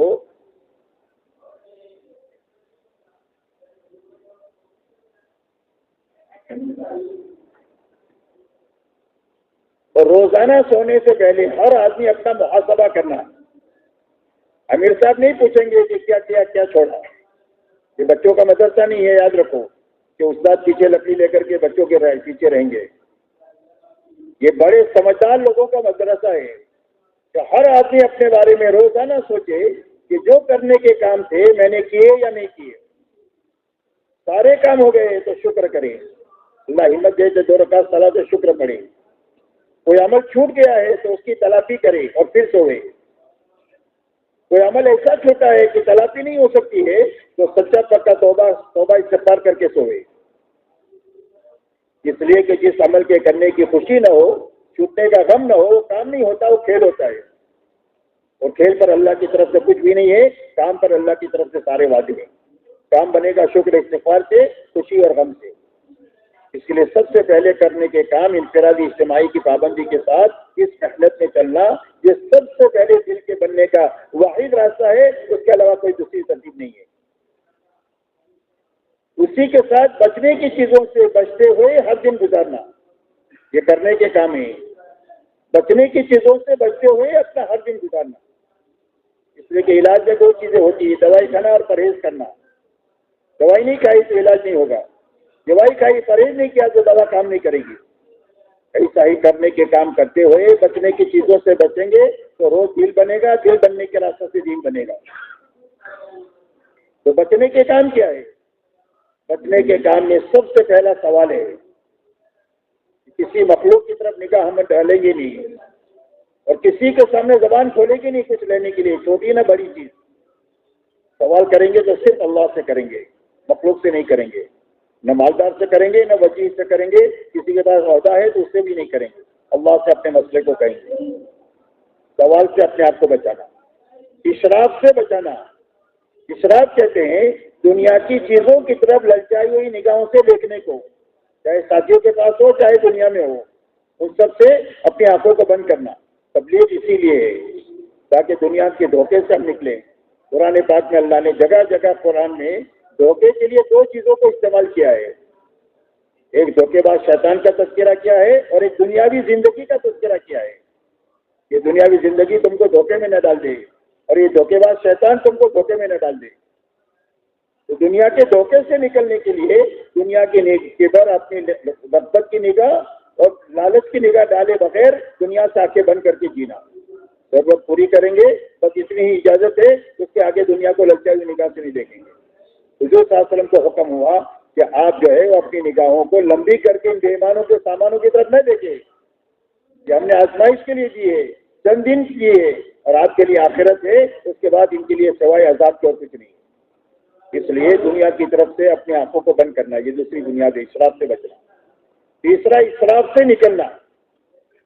اسراف کہتے ہیں ضرورت سے زیادہ جان مال لگانے کو اسراف کہتے ہیں، اور بیجا استعمال کو تقدیر کہتے ہیں، اور قرآن میں مبذرین کو شیاطین کا بھائی ہوتا ہے۔ بیجا آپ جان مال لگاتے ہیں وہ تو شیاطین کے بھائی ہے، اس لیے اسراف سے معنی کیا گیا کھاؤ پیو لیکن اسراف نہ کرو۔ اسراف کس کو کہتے ہیں؟ اسراف کہتے ہیں ضرورت سے زیادہ جان مال لگانے کو۔ کہ آپ کی ضرورت آدھے گھنٹے میں پوری ہو جاتی ہے تو 35 منٹ نہیں لگانا، وہ 5 گھنٹے اسراف ہے۔ آپ کی ضرورت 15 روپے میں پوری ہو جاتی ہے تو 20 روپیہ نہیں لگانا، وہ 5 روپیہ اسراف ہے۔ امت کا المیہ یہ نہیں ہے کہ جان مال نہیں ہے، جان مال بہت ہے، لیکن اسراف داخل ہو گیا، اس نے ساری جانی مالی طاقت کو کھا لیا۔ آگ کی طرح ہے اسراف، آگ ساری لکڑی کو کھا جاتا ہے، اس طرح اسراف سارے جانی مالی طاقت کو کھا لیتا ہے۔ نہ دعوت کے لیے بچی، نہ عبادت کے لیے بچی، نہ اخلاق کے لیے بچی، بوڑھے ماں باپ کو سنبھالنے کے لیے نہیں بچی، بیوہ بہن کو سنبھالنے کے لیے نہیں بچی، اسراف نے ساری جانی مالی طاقت کو کھا لیا۔ تو اسراف سے نکلنے کے لیے تبلیغ ہے کہ ہماری زندگی اسراف سے پاک ہو جائے، ضرورت پر آئے، سادگی پر زندگی آئے۔ اسی کے ساتھ میں کسی بھی قسم کی لایانی سے اپنی زندگیوں کو نکالنا ہے۔ کچھ عادتیں ہیں غلط جو ہماری زندگی میں داخل ہو گئی ہے، یا غیر ضروری عادتیں ہماری زندگی میں پیدا ہو گئی ہے کہ جس پر جینا موقوف نہیں ہے، تو تبلیغ سے نکل کر ان ساری عادتوں سے اپنی زندگی کو پاک کرنا ہے۔ ان دو چیزوں کے اہتمام سے آدمی کا دل بنے گا، دل بننے کے راستے سے دین حقیقت کے ساتھ میں آہستہ آہستہ آتا چلا جائے گا، اس لیے کہ ایک دن میں دین نہیں آتا، نہ 4 مہینے میں آتا ہے، رخ صحیح ہوگا، آہستہ آہستہ دین زندگی میں اس راستے سے آئے گا، اس لیے کہ 23 سال میں دین آیا ہے۔ اس لیے میرے دوستوں یہ پہلی بنیاد ہے تبلیغ کی کہ ہر محنت پہ لگنے والے کا دل بنے، دل بننے کے راستے سے دین بنے گا، اور دل کے بننے میں کرنا بچنا ہے، اور یہی یہ راستہ ہے آدمی کے دل کے بننے کا۔ دوسری بنیاد میرے دوستوں تبلیغ کی یہ ہے کہ اس محنت سے محنت کرنے والوں کا فکر بدلے۔ کیا بدلے؟ نہ کمانا چھوڑنے کا حکم ہے تبلیغ میں، اور نہ خرچ کرنا چھوڑنے کا حکم ہے۔ اسلام میں رہبانیت نہیں ہے، اور اسلام میں نفسانیت نہیں ہے۔ رہبانیت غلط لوگوں کا سیوا ہے، اور نفسانیت بھی غلط لوگوں کا سیوا ہے۔ نفسانیت کس کو کہتے ہیں؟ نفسانیت کہتے ہیں مادہ پرستی کو، کہ آدمی کی زندگی کا مقصد پیسہ بن جائے، حلال سے آئے حرام سے آئے پیسہ آنا چاہیے۔ یہ اہل باطل کا سیوا ہے۔ کچھ نہیں کریں گے، کونا پکڑ لیں گے، گھر والوں کے لیے بوجھ بنیں گے کہ تم کماؤ اور ہم جو ہے نا ہم تو بیٹھ کر کے کھائیں گے۔ گھر والوں کے لیے بوجھ بننا اس کی شریعت میں اجازت نہیں ہے۔ تو اسلام کیا ہے؟ فرمایا صراط مستقیم ہے کہ ہر آدمی کی گھریلو زندگی ہونی چاہیے، ہر آدمی کی کاروباری زندگی ہونی چاہیے، لیکن دین کے ساتھ ہونی چاہیے، دین کی محنت کے ساتھ ہونی چاہیے۔ زندگی کی کیا ترتیب ہونی چاہیے؟ کہ زندگی کی ترتیب یہ ہونی چاہیے کہ جب حکم آئے گا یا طریقہ آئے گا نبی کا، جب محنت کا تقاضا آئے گا تو جی چاہیے کو توڑیں گے، چھوڑیں گے، دنیاوی تقاضوں کو آگے پیچھے کریں گے۔ بس آگے پیچھے کرنے کا حکم ہے، توڑنے چھوڑنے کا حکم نہیں ہے۔ دنیا کے تقاضوں کو آگے پیچھے کرنے کا حکم ہے۔ اسی کا نام قربانی ہے۔ اس قربانی پر اللہ ہدایت دیں گے، اس قربانی پر اللہ حلال روزی دیں گے، اس قربانی پر اللہ عافیت کے حالات پیدا کریں گے۔ اس کا نام قربانی ہے۔ اس لیے میرے دوستو یہ محنت فکر بدلنے کے لیے ہے کہ اس تبلیغ کے ذریعے سے کیا ہو، تبلیغ والوں کا فکر بدلے۔ نہ کمانا چھوڑنا ہے، نہ خرچ چھوڑنا ہے، تو کیا کرنا ہے؟ فکر بدلنا ہے۔ فکر بدلنے کے معنی کیا ہے؟ فکر بدلنے کے معنی یہ ہے کہ ایک آدمی کے جوتا یا ٹوپی بنانے کا کارخانہ ہے۔ یہ آدمی شادی میں جاوے یا میت میں جاوے، یہ کیا دیکھے گا کہ بھائی کیا دیکھے گا؟ جوتا ٹوپی دیکھے گا۔ کھاتا بھی ہے، پیتا بھی ہے، بچوں کو پالتا بھی ہے، پڑھاتا بھی ہے، سارے کام کرتا ہے، لیکن فکر جوتا ٹوپی کا ہو گیا۔ بس یہی تبلیغ سے مقصود ہے کہ ہر ایمان والا دعوت کی فکر کے ساتھ جیے، آخرت کی فکر کے ساتھ جیے، دین کی فکر کے ساتھ میں جیے۔ باقی دنیا کے سارے کام کریں گے، شریعت کے دائرے میں کریں گے، لیکن ہمارا فکر یہ ہوگا۔ ایک فکر کے بدلنے کے لیے تبلیغ کی محنت ہے۔ تو فکر کیسے بدلے گا؟ فکر صرف پھرنے سے نہیں بدلے گا، یاد رکھیں، بلکہ پھرنے کے زمانے میں دو کام کرنے سے، دو محنتیں کرنے سے فکر بدلے گا۔ اس لیے کہ تبلیغ کی محنت پھرنے والوں میں دو چیزیں پیدا کرنے کے لیے ہے، اور امت میں دو محنتیں زندہ کرنے کے لیے ہے۔ پھرنے والوں کے لیے دو چیزیں، ایک دل بنے، ایک فکر بنے، اس کے لیے تبلیغ کی محنت ہے، تبلیغ کرنے والوں کے لیے۔ امت میں اس لیے ہم پھر رہے ہیں تاکہ امت میں دو محنتیں زندہ ہو جائیں۔ امت میں تقریر کرنے کے لیے نہیں پھرتے، ہماری محنت کی بنیاد تقریر نہیں ہے۔ مولانا الیاس فرماتے تھے کہ تقریر کی حیثیت ہماری محنت میں وہ ہے جو زبان کی حیثیت باڈی میں ہے۔ یہ باڈی کتنے کلو کی ہے؟ 70-100 کلو کی، 150 کلو کا آدمی دیکھا میں نے، اور زبان چند گرام کی ہے۔ اور میں جو حیثیت زبان کی ہے وہی حیثیت ہماری محنت میں تقریر کی ہے۔ اتنی تقریر ہے، اتنا ہی سمجھانا ہے، اس لیے کہ سمجھائے بغیر تو کوئی بات سمجھ نہیں سکتے۔ حق کا تعلق سمجھنے کے ساتھ ہی ہے، اور سمجھنے کے دو موقع ہیں، ایک موت ہے اور ایک ماحول ہے جہاں ساتھی کے سمجھ میں آتی ہے۔ اس لیے تقریر کے لیے ہم نہیں پھرتے۔ ہم کیوں پھرتے ہیں؟ ہم دنیا میں اس لیے پھرتے ہیں کہ امت کے دو محنتیں زندہ ہو جائے، ایک نقل و حرکت زندہ ہو جائے، ایک مقامی محنت زندہ ہو جائے، اس کے لیے پھرتے ہیں۔ اس لیے کہ امت کا المیہ یہ نہیں ہے کہ امت کو دین معلوم نہیں ہے یا دین پر چلنے کے وسائل نہیں ہیں۔ وسائل بھی ہے، معلومات بھی ہے، لیکن اندر میں دین پر چلنے کی طاقت نہیں ہے۔ تو جب تک وہ طاقت نہ پیدا ہو، جب تک دین زندگی میں نہیں آ سکتا امت میں۔ زمین میں بیج اگانے کی استعداد نہیں ہے، جتنا بھی اچھا بیج ڈالو گے تو اگے گا نہیں، کیونکہ اگے گا پہلے زمین پر محنت کر کے استعداد پیدا کرنی ہوگی، پھر اس کے بعد بیج ڈالو گے تو اگ جائے گا۔ تو امت کا المیہ یہ ہے کہ امت کو دین معلوم بھی ہے، وسائل بھی ہے، لیکن دین پر چلنے کی طاقت نہیں ہے، اور وہ طاقت جو پیدا ہوگی وہ ان دو محنتوں سے پیدا ہوگی۔ حضور صلی اللہ علیہ وسلم نے پوری امت کو ان دو محنتوں سے گزارا ہے، ایک نقل و حرکت کی محنت سے گزارا ہے، ایک مقامی محنت سے گزارا ہے، ایک ہجرت سے مشابہ ہے اور ایک نصرت سے مشابہ ہے۔ یہ دو محنتیں زندہ کرنے کے لیے اپنے آپ کو تھکانا ہے، کرنے بچنے کے ساتھ، کہ ہر جماعت کے ذہن میں یہ ہو کہ جس مسجد میں ہم 2 دن 3 دن ٹھہر رہے ہیں وہاں سے ایک ایک گھر، ایک ایک فرد پر محنت کرنی ہے۔ جہاں مسلمان ملے وہاں ان سے ملنا ہے، گھر میں ملے، کھیت میں ملے، کیرم کے اڈوں پر ملے، جس سے آگے اور کوئی کھیل کے اڈے ہیں، برائی کے اڈے ہیں، وہاں جائیں گے، مسلمانوں سے ملیں گے، اور مل کر کیا بات کریں گے؟ پہلے ایمان کا نفع سمجھائیں گے، دین کا نفع بے دینی کا نقصان سمجھائیں گے، تیسرا آخرت سمجھائیں گے، اور یہ سمجھا کر اللہ کے راستے میں 3 دن سے لے کر 4 مہینے کے لیے اس کی تشکیل کریں گے۔ جو محنت سے تیار ہو گیا 2 دن میں، 3 دن میں، 1 دن میں، اس کو اچھی طرح کام سمجھا کر بھیجیں گے، تاکہ جانے والے کے ذہن میں یہ ہونا چاہیے کہ میں اس کے لیے جا رہا ہوں، اور نکالنے والے کے ذہن میں یہ ہونا چاہیے کہ میں اس کے لیے اس کو نکال رہا ہوں۔ صرف پھرنا پھرانا کوئی کام نہیں ہے، توحید، رسالت، آخرت یہی کام ہے، اسی کے لیے جانا ہے، اسی لیے پھرنا ہے۔ اس لیے یہ باتیں سمجھا کر غیر ایمان والے کی تشکیل کرنا، ماحول چھوڑ کر ایک پاکیزہ ماحول میں آ کر ان اعمال محنت سے گزارنے کے لیے۔ دوسرا میرے محترم دوستوں، جو ایمان والے رہ گئے اور بہت رہ جاتے ہیں، کہ بھائی کسی بھی مسجد میں اگر جماعت کام کریں 2 دن 3 دن تو کتنے لوگ جماعت میں نکلتے ہیں؟ مشکل سے 10-12 آدمی نکلتے ہیں، وہاں تو سینکڑوں لوگ ہیں، اور مردوں سے زیادہ عورتیں ہیں، عورتوں سے زیادہ بچے ہیں، تو ان کی زندگی میں دین آنے کا کیا راستہ؟ اس کے لیے مقامی محنت ہے کہ ہر مسجد میں جہاں مسجد وار جماعت نہیں ہے وہاں لوگوں پر محنت کر کے اور یہ باتیں سمجھا کر ان کا فارغ وقت مانگا جائے آپ کا ساتھ لگانے کے لیے۔ مسجد وار جماعت ہے تو مسجد وار جماعت کے لیے وقت مانگے، جماعت 3 دن کے لیے آئی ہوئی ہے تو اپنا فارغ وقت لوگوں کا 3 دن کے لیے اپنے ساتھ دینے کے لیے مانگے کہ میرے ساتھ فارغ وقت آپ لگاؤ، آپ کے ساتھ 3-4 گھنٹے ہیں جو کمانے کھانے کے بعد میں اور آرام کے بعد میں، وہ وقت آپ ہمارے ساتھ لگاؤ۔ لوگوں کی ترغیب دینا، لوگوں کی خوشامد کرنا، لوگوں کو سمجھانا تاکہ وہ فارغ وقت آپ کے ساتھ لگائے۔ جب فارغ وقت آپ کے ساتھ لگائیں گے تو میرے دوستوں کام کی سوجھ بوجھ ملے گی ان کو، اس لیے کہ 4-5 گھنٹہ جب آپ کے ساتھ رہیں گے تو آپ جو کرتے ہیں وہ کریں گے۔ کیوں بھائی مسجد میں آ کے بیٹھے تو نہیں رہیں گے، آپ تعلیم میں ہیں، آپ نماز میں ہیں، آپ دعوت میں ہیں، آپ دستوں میں ہیں، آپ خدمت میں ہیں، وہی کام کریں گے۔ وہی کام 5 کام ہیں جو کام کرنے کے لیے بتاتے ہیں نا، جو روزانہ ہم تبلیغ میں کرتے ہیں وہی 5 کام ہیں۔ تو ان کاموں سے گزارنا اور کام کا نفع سمجھانا. جب جماعت کسی مسجد میں جا کر محنت کرتی ہے اچھی، تو وہاں سب سے پہلے نمازی بڑھتے ہیں. تو نفع بھی دکھانا، کام کی سوجھ بوجھ بھی ان کو دینا. جب آخری دن میں آپ تشکیل کریں گے تو مقامی کام کے لیے تیار ہو جائیں گے.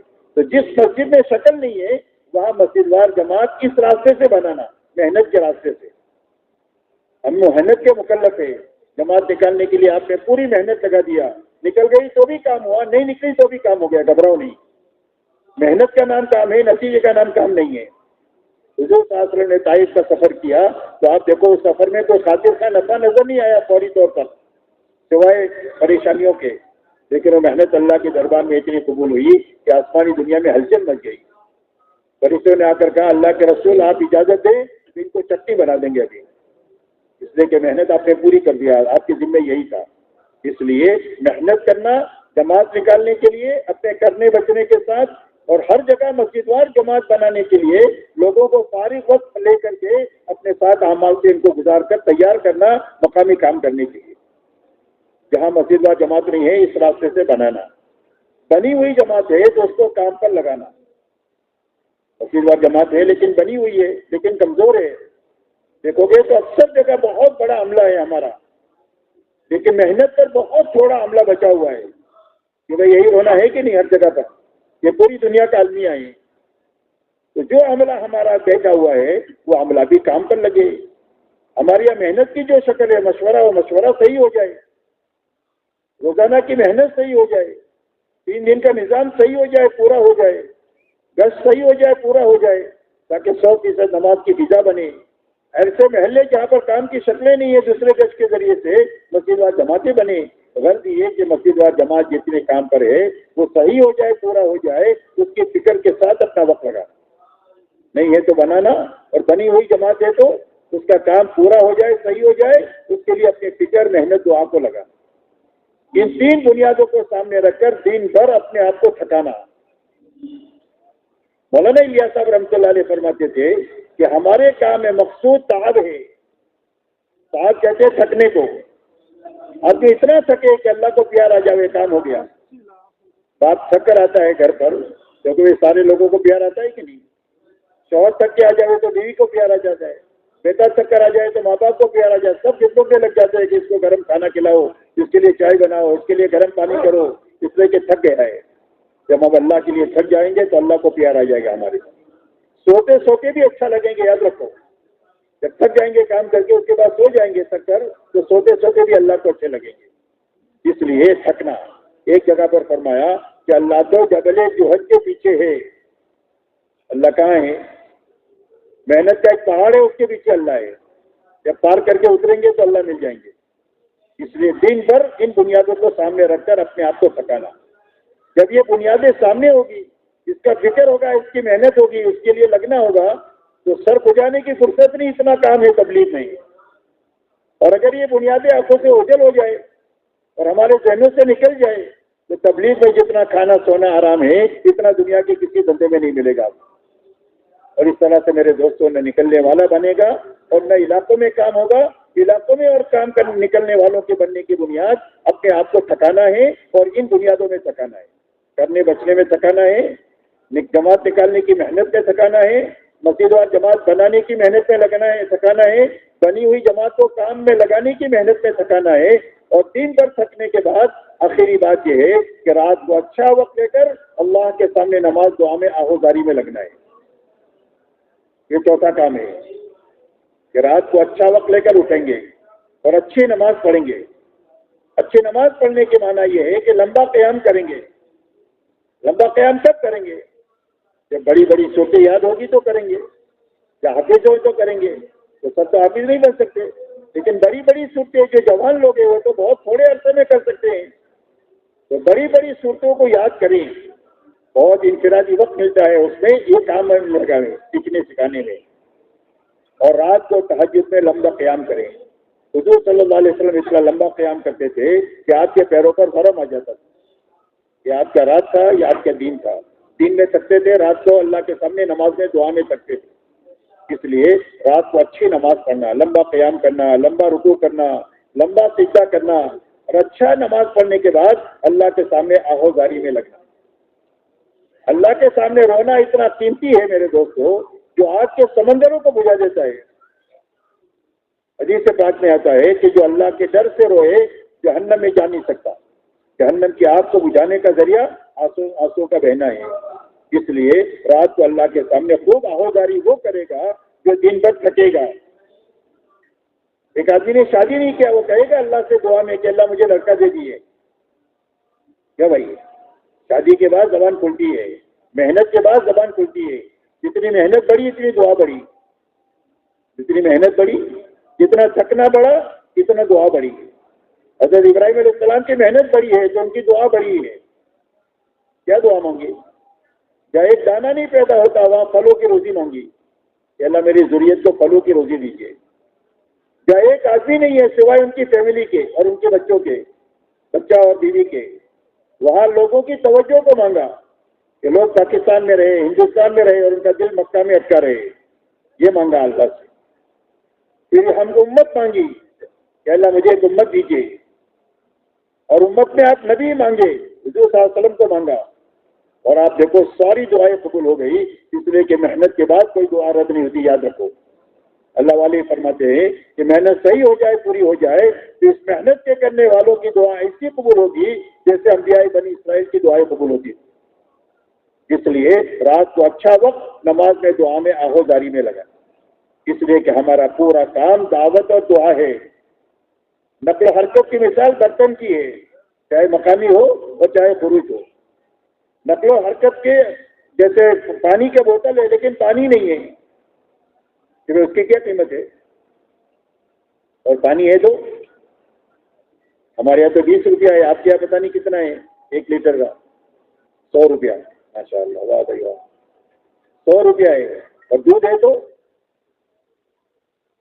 شہد ہے تو، چاندی ہے تو، سونا ہے تو زر کی قیمت مصروف کی وجہ سے ہوتی ہے. یوں کہتے ہیں عربی میں، برتن کی قیمت اندر کی چیز کی وجہ سے ہوتی ہے. ایسا ہی ہماری جو نقل و حرکت ہے، اس کی طاقت اور قوت ہے، وہ کان کی وجہ سے ہے اور صفات کی وجہ سے ہے اور بنیادوں کی وجہ سے ہے. اسی لیے آپ اندازہ لگائیں کہ حضرت عبداللہ بن رواحہ رضی اللہ تعالیٰ عنہ کے آدھے دن پیچھے رہنے کو حضور صلی اللہ علیہ وسلم نے 500 سال پیچھے رہنا بتایا، اور یہ فرمایا لو انفقت ما فی الارض جمیعا ما ادرکت غزوتہم، دنیا میں جتنا ساز و سامان ہے وہ سارا اللہ کے نام پر خرچ کر ڈالو تو اس کی صبح کو نہیں پکڑ سکتے ہو جو صبح انہوں نے اللہ کے راستے میں گزاری. یہ قیمت ہے اس کی، صحیح ہو جائے تو. جس کے لیے اللہ کے راستے میں نکل کر کے اپنے آپ کو رات کو اللہ کے سامنے نماز اور دعا میں آہوزاری میں لگانا. اس لیے کہ ہمارا پورا کام دعوت اور دعا ہے. زیادہ سے زیادہ وقت ہمارا دعوت میں لگے، اللہ کے سامنے دعا میں آہوزاری میں لگے، لیکن علم کے ساتھ اور ذکر کے ساتھ، جہالت کے ساتھ نہیں، غفلت کے ساتھ نہیں. اگر جہالت کے ساتھ ہم پھریں گے تو دنیا میں جہالت پھیلے گی، غفلت کے ساتھ پھیریں گے تو دنیا میں غفلت بھی پھیلے گی. اس لیے علم کے ساتھ دعوت اور دعا اور ذکر کے ساتھ دعوت اور دعا. تو علم کون سا ہے؟ دعوت کا. دعوت کا علم جو ہے وعدے اور وعید کا علم ہے. یہ سنا علماء سے کہ قرآن میں 6,500 آیتیں ہیں، اس میں 500 آیتیں اوامر اور نواہی کی ہے کہ یہ کرنا ہے، یہ بچنا ہے، اس کی 500 آیتیں ہیں. باقی 6,000 آیتیں ترغیب و ترہیب کی ہے، توحید رسالت اور آخرت کے متعلق ہے. اس لیے کہ لوگوں کے دلوں میں حق جو جاتا ہے وہ ترغیب و ترہیب سے جاتا ہے، وعدے اور وعید کے علم سے جاتا ہے، بشارت اور انذار کے راستے سے جاتا ہے. اسی لیے سارے نبیوں کو اللہ نے بشیر اور نذیر بنا کر بھیجا. وہ بشیر ہے، منذر ہے. وہ سمجھاتے ہیں کہ سچ بولو گے تو نجات پاؤ گے، جھوٹ بولو گے تو ہلاک ہو جاؤ گے. یہ بشارت انذار ہے. صدقہ دو گے تو مال بڑھ جائے گا، اور اگر سود میں ہاتھ ڈالو گے تو مٹ جاؤ گے. یہ وعدہ ہے اور یہ وعید ہے. اس لیے اس علم کو گھنٹوں بیٹھ کر تعلیم کے حلقے میں لینا اور اس کو اپنی دعوت میں چلانا.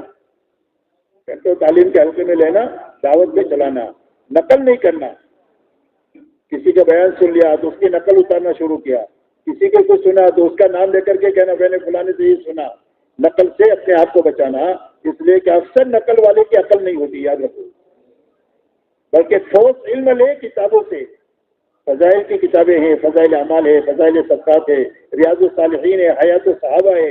یہ وہ کتابیں ہیں. اس کے علاوہ اللہ والوں کی کتابیں بہت ساری ہیں جو اللہ والے ہیں، جس کو لے کر کے اس علم کی روشنی میں بات کو کرنا، اسی کے ساتھ میں اللہ سے اپنا تعلق روز بڑھانے کی محنت میں لگنا تاکہ غفلت ہماری زندگی سے ختم ہو جائے.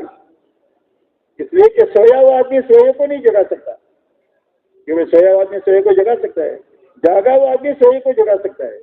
ہم اللہ سے جڑ جائیں گے تو امت کو اللہ سے جوڑ لیں گے. ہم ہی نہیں جڑے اللہ سے تو مخلوق کو اللہ کے ساتھ نہیں جوڑ سکتے. تو اللہ سے ہمارا تعلق بڑھے، اس کے لیے فرائض کا اہتمام کرنا، فرائض اچھے سے اچھے ادا کرنے کی کوشش کرنا. اگر زندگی میں چھوٹے ہیں تو قضا کے ذریعے سے سارے فرائض کو ادا کر دینا. کوئی فرض ہمارے ذمے نہیں رہنا چاہیے. اللہ سے میرے اس سال میں ملے کہ سارے فرائض ادا ہو چکے ہوں. کوئی حق ہمارا کسی مخلوق کا بھی نہیں ہونا چاہیے، اللہ کا حق بھی ہمارے نہیں ہونا چاہیے. نوافل کا اہتمام کریں، سنتوں کا اہتمام کریں، صبح شام کی تسبیحات کا اہتمام کریں، قرآن پاک کی تلاوت کریں، اذکار مسنونہ کا اہتمام کریں. گھنٹوں اللہ کے سامنے دعا میں اپنے آپ کو لگائے تاکہ اللہ سے ہمارا روز تعلق بڑھنا چاہیے، محبت کا، خشیت کا اور یقین کا. کہ اللہ سے روز ہماری محبت بڑھے، اللہ سے ہمارا ڈر بڑھے ہمارے دلوں میں، اللہ کی ذات عالی کا یقین ہمارے دلوں میں پیدا ہو تاکہ ہم لوگوں کو اللہ سے جوڑ سکیں. اس سے دعوت اور دعا علم کے ساتھ اور ذکر کے ساتھ، اور دعوت اور دعا اخلاق کے ساتھ. اس کے ساتھ تبلیغ کا کام اخلاق کے ساتھ، بد اخلاقی کی کوئی گنجائش نہیں ہے. ہر مسلمان کا احترام کرنا، ہر مسلمان سے محبت کرنا، ہر مسلمان کے کام آنا، ہر مسلمان کے بوجھ کو اتارنے کی کوشش کرنا. کوئی غلطی کرے تو معاف کرنا، غلطی ہو جائے ہم سے تو معافی مانگنا. اس طریقے سے ہر ایمان والوں کو نبھا کر کے چلنا تاکہ اخلاق سے لوگ کام کی طرف آتے چلے جائیں گے. حضور صلی اللہ علیہ وسلم نے اپنے زمانے کی جہالت کو اخلاق کے ذریعے سے کاٹا ہے. حالانکہ آپ کا زمانہ جاہلیت کا زمانہ تھا، لیکن وہ زمانہ سارا علم کا اور ہدایت کا مرکز بن گیا وہ زمانہ. اس لیے میرے دوستو، اخلاق کے ساتھ دعوت اور دعا، اور قربانی کے ساتھ دعوت دعا، منمانی کے ساتھ نہیں. منمانی سے آدمی نہیں بنتا، منمانی سے آدمی نہیں بنتا. زندگی بھر علم کی خدمت کیا منمانی کے ساتھ، زندگی بھر سخاوت کیا منمانی کے ساتھ، زندگی بھر تبلیغ کیا، یہاں تک کہ شہید ہو گیا، مر گیا راستے میں، تو آدمی بنے گا نہیں. کیونکہ حدیث میں سنتے ہیں کہ نہیں، تو منمانی سے آدمی نہیں بنتا ہے. آدمی جو بنتا ہے وہ قربانی سے بنتا ہے. تو قربانی کے ساتھ دعوت اور دعا. تو قربانی کس کو کہتے ہیں یہ سمجھنا ضروری ہے ہم سب کو. صرف صحابہ کے واقعات بیان کرنے کا نام قربانی نہیں ہے. بنانا یہ برکت کی چیز ہے، امت کو ابھارنے کے لیے صحیح ہے، اپنی زندگی میں جذبات پیدا کرنے کے لیے صحیح ہے، لیکن قربانی اس کو نہیں کہتے. قربانی کہتے ہیں حکم پورا کرنے کے لیے، طریقے پر چلنے کے لیے. حکم اللہ کا ہوتا ہے اور طریقہ نبی کا ہوتا ہے، دونوں کی اطاعت یکساں ضروری ہے. تو حکم پورا کرنے کے لیے، طریقے پر چلنے کے لیے، محنت کے تقاضوں کو پورا کرنے کے لیے جی چاہی کو توڑنا اور چھوڑنا. جی چاہی پوری کرنے کے لیے ہے ہی نہیں ہے، جی چاہی توڑنے چھوڑنے کے لیے ہے. دنیاوی تقاضے اگر بیچ میں آ جائے دین کے اور دین کی محنت کے، تو اپنی دنیا کے تقاضوں کو آگے پیچھے کرنا. کیا کرنا؟ آگے دین کو آگے پیچھے نہیں کرنا، دین کی محنت کو آگے پیچھے نہیں کرنا، دنیاوی تقاضوں کو آگے پیچھے کرنا. اس کا نام قربانی ہے. مثال سے ایک بات سمجھے اس طرف کہ رات کو آپ سو رہے ہیں، فجر میں اذان ہو گئی، اب کیا حکم ہے کہ نیند کو چھوڑو، حکم پورا کرنے کے لیے نکلو. اس کا نام دین ہے، اس کا نام قربانی ہے کہ اپنے راحت کو قربان کیا حکم پورا کرنے کے لیے. محنت کا تقاضا ہے آپ کا، مشورے کا. دنیاوی کوئی کام آیا تو اس کو آگے پیچھے کریں گے، بعد میں کر لیں گے یا پہلے کر لیں گے. مشورے کو اپنے وقت پر کریں گے. تعلیم کا وقت آیا تو تعلیم اپنے وقت پر کریں گے. 2.5 گھنٹہ لگانے کے وقت آیا، اس وقت میں جو کام آیا اس کو آگے پیچھے کریں گے، 2.5 گھنٹہ وقت پر لگائیں گے. گشت کے وقت میں گشت کریں گے، اس وقت میں دنیا کے کاموں کو آگے پیچھے کریں گے. 3 دن کا ہفتہ آیا ہمارا، اس ہفتے میں 3 دن لگائیں گے. بڑے سے بڑا کام آیا ہے اس کو آگے پیچھے کریں گے. اس کا نام قربانی ہے. دنیا کو آگے پیچھے کرنا، من مانی کو چھوڑنا، اس کا نام قربانی ہے. اس قربانی پر اللہ سب سے پہلا انعام ہدایت کا دیں گے، اور اللہ کے خزانے سے لینے کا سب سے بڑا دروازہ یہ قربانی کا ہے. یاد رکھیں، یہ گھبرانا نہیں. کبھی کوئی نقصان نظر آئے تو محنت کرتے ہوئے، حکم پورا کرتے ہوئے دنیا کو آگے پیچھے کرنا پڑے تو اس میں نقصان کا احتمال ہی نہیں ہے. اللہ کے خزانے سے وہ ملے گا جس کو میں اور آپ سوچ نہیں کرتے. اس اس لیے اس یقین کے ساتھ اپنی دنیا کو آگے پیچھے کرنا. تو اللہ کیا دیں گے اس پر قربانی پر؟ سب سے پہلے اللہ ہدایت دیں گے. ہدایت اللہ کے خزانے کی وہ نعمت ہے جس کا کوئی کنارہ نہیں ہے. جتنا دنیا آگے پیچھے کریں گے، جتنا منمانی چھوڑیں گے اتنا ہدایت کا نور دل میں بڑھے گا. جتنا ہدایت کا نور بڑھے گا اتنا دعوت میں طبیعت چلے گی. دعوت کے تقاضوں کو پورا کرنے کے لیے تشکیل کا ڈنڈا چلانا نہیں پڑے گا، کسی کو آپ کے میرے پیچھے دوڑنا نہیں پڑے گا، بلکہ آدمی اندر کے دائیں سے دوڑے گا. جب ترقی شروع ہوگی تو آدمی اندر کے دائیں سے کام میں چلے گا. روزانہ کام میں ترقی ہوگی، کاروبار میں نفع ہوتا ہے تو آدمی کی طبیعت چلتی ہے. ایسا اس محنت سے جب ترقی شروع ہوگی ہدایت کی لائن کی تو روزانہ آدمی تقاضوں میں آگے بڑھتا جائے گا، دوڑتا چلا جائے گا. ہاتھ پکڑنے سے بھی نہیں رک سکتا. یہ اس میں پہلا انعام ہدایت کا ہے. دوسرا انعام اللہ حلال روزی کا دیں گے. پاک روزی، چھوٹا سا کاروبار ہوگا، برکت دیں گے اللہ اپنے خزانے سے، جس پہ خود بھی پلے گا، ہزاروں آدمیوں کے پلنے کا ذریعہ بنے گا. اللہ وہ برکتیں اس میں دیں گے. یہ دوسرا انعام ہے، روزی میں برکت ملنا، روزی آسانی کے ساتھ ملنا. تیسرا انعام اللہ قربانی پر جو دیں گے وہ عافیت کا دیں گے. ایمان کے بعد سب سے بڑی نعمت عافیت کی ہے. حضور صلی اللہ علیہ وسلم فرماتے ہیں اللہ سے عافیت مانگو. عافیت آ جائے تو جینا بھی آسان ہو جائے، مرنا بھی آسان ہو جائے. اتنی بڑی نعمت ہے عافیت. یہ تیسرا انعام ہے. اور یہ تین چیزیں مل جائے تو دنیا جنت کا نمونہ بن جائے گی. ایک ہدایت ملنا چاہیے، ایک حلال روزی بننا چاہیے، اور ایک عافیت ملنا چاہیے. کیونکہ اس کے علاوہ کوئی بڑا مسئلہ ہے ہمارا؟ کسی کا کوئی مسئلہ نہیں ہے. یہی تین بڑے مسائل ہیں. ایک ہدایت کا سب سے بڑا مسئلہ ہے، روزی روٹی کا مسئلہ ہے، پریشانیوں کا مسئلہ ہے. پریشانیاں دور ہو جائے گی، عافیت آ جائے گی. روزی روٹی کی نحوست جو ابھی جو کمانے میں نحوست ہوئی ہے وہ ختم ہو جائے گی، برکت آ جائے گی. اور جو گمراہیاں ہیں وہ ختم ہو کر ہدایت کے مقام پر اللہ تعالیٰ پہنچا دیں گے. یہ شارٹ کٹ راستہ ہے اللہ سے لینے کا، اور یقینی راستہ ہے اللہ سے لینے کا. اور صحابہ کو جو کچھ ملا ہے وہ اس راستے سے ملا ہے. اور یہ تینوں انعام اللہ نے دیا، اور صرف 25 سال کی محنت سے دیا. کتنے سال کی محنت ہے؟ صرف 25 سال. 23 سال نبوت کا زمانہ ہے، اور صدیق اکبر کا 2 سال سے کچھ زیادہ زمانہ یہ قربانی کا مٹنے اور ختمے کا زمانہ ہے. صرف 25 سال. اس کے بعد اللہ نے ہدایت کے اس مقام پر ان کو پہنچایا کہ آپ یہ فرماتے ہیں کہ میرے سارے صحابہ ستاروں کے مانند ہیں، ان کے پیچھے بھی تم چلو گے وہ تم کو اللہ تک اور جنت تک پہنچا دیں گے. ہدایت کا مقام قائم ہو گیا. روزی روٹی اللہ نے اتنی دیا کہ صدیوں تک وہ اور ان کے اولاد کھاتی کھلاتی رہی، ختم ہو کر کے نہیں دیا. دشمنیاں ساری ختم ہو گئی 25 سال کی محنت کے بعد. اور ایسے عافیت کے حالات پیدا ہو گئے کہ دنیا میں کوئی بھی میلی نگاہ سے ان کی طرف دیکھنے والا نہیں ہے. اللہ نے ایسے عافیت کے حالات پیدا کیے. صحابہ 1000 سال تک دنیا کے پیچھے دنیا کے راستے سے محنت کرتے تو اتنا نہیں مل سکتا تھا جو 25 سال کے عرصے میں قربانی کے راستے سے اللہ نے ان کو عطا فرمایا. یہ امت کے سنبھلنے کا شارٹ کٹ راستہ ہے، اور یقینی راستہ ہے کہ اللہ تعالیٰ کے راستے میں اپنی جان مال کو کی قربانی کو آگے پیچھے کرنا، دنیا کے دین کے اور دین کی محنت کے لیے، اور اپنے خواہش کو چھوڑنا، اسی کا نام قربانی. اس لیے میرے دوستوں پورا مجمع طے کرو کہ انشاءاللہ اپنا وقت صحیح لگانا ہے، پورا لگانا ہے. مقامی کام صحیح کرنا ہے، پورا کرنا ہے. اور یہی ہر جانے والی جماعت کو یہی باتیں سمجھانی ہے. ہر جانے والی جماعت کو 3 دن سے لے کر چلا 4 مہینہ 7 مہینہ سال والی جماعت کو یہی باتیں سمجھانی ہے کہ کرنے بچنے کے ساتھ وقت لگانا ہے، جماعت نکالنے کی محنت کے ساتھ وقت لگانا ہے. مسجد وار جماعتیں نہیں ہیں تو بنانے کی محنت کرنا ہے، بنی ہوئی جماعتوں کو کام پر لگانا ہے، اور رات کو اللہ کے ساتھ روتے ہوئے اپنا وقت لگانا ہے، اور دعا نماز پڑھتے ہوئے وقت لگانا ہے. یہی باتیں ہر جانے والی جماعتوں کو سمجھانی ہے. واپس آنے کے بعد اسی کی کارگزاری لینی ہے. جانے میں سمجھانا ہے اور واپسی میں اسی کی کارگزاری لینا ہے کہ کیا پابندی ہوئی ہے. اس لیے کہ پابندی ہی سے آدمی بنے گا، اس لیے واپسی میں اس کی کارگزاری لینا. بچنے کی چیزوں سے بچنا کیسا ہوا، جماعت نکالنے کی کیا محنت ہوئی، مسجد اور جماعت بنانے کی کیا محنت ہوئی، اور رات کو اٹھ کر اللہ کے سامنے رونے کا کیا نظام رہا، اس کی ہی کارگزاری اسی کو سمجھائش میں لانا.